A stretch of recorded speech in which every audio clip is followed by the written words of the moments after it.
الحمد لله نحمده ونستعينه ونستغفره ونعوذ بالله من شرور أنفسنا ومن سيئات أعمالنا من يهده الله فلا مضل له ومن يضلله فلا هادي له ونشهد أن لا إله إلا الله ونشهد أن محمدا عبده ورسوله أرسله بالحق بشيرا ونذيرا أما بعد فإن خير الحديث كتاب الله وخير الهدي هدي محمد صلى الله عليه وسلم وشر الأمور محدثاتها وكل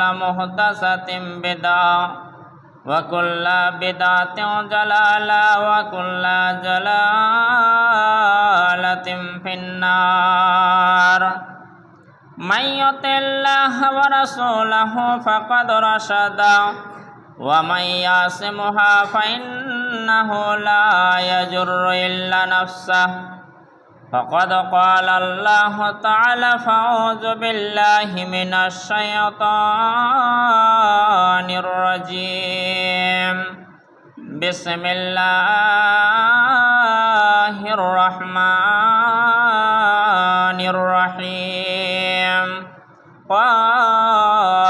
والقرآن المجيد بل عجبوا جاءهم منذر منهم فقال الكافرون هذا شيء عجيب أإذا متنا وكنا ترابا ذلك رجل بعيد وأصحاب الأيكة وقوم تبع كل كذب الرسل فحق وعيد أفعين بالخلق الأول بل هم في لبس من خلق جديد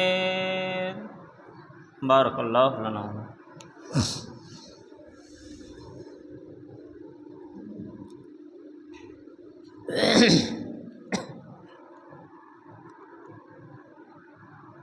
نحمده ونصلي على رسوله الكريم أما بعد بسم الله الرحمن الرحيم قل إن كنتم تحبون الله فاتبعوني يحببكم الله ويغفر لكم ذنوبكم والله غفور رحيم وقال النبي صلى الله عليه وسلم في الحديث المبارك من صلى علي واحدا صلى الله عليه عشرا রাহ মুসলিম।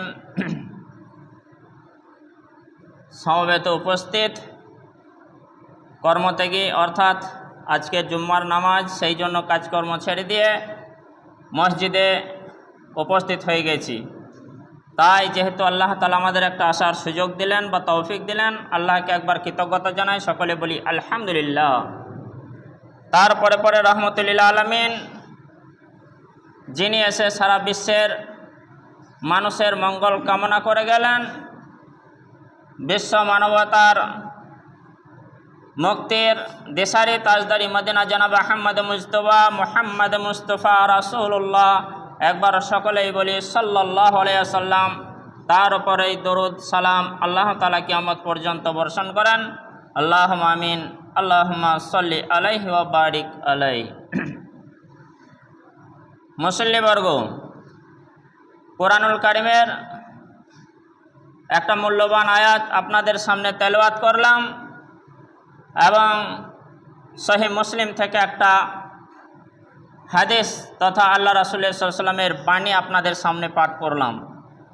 এর সঙ্গে আরও কয়েকটি কোরআনের আয়াত এবং হাদিসের টুকরা এনে খুতবা অর্থাৎ আলোচনা হবে ইনশাআল্লাহ।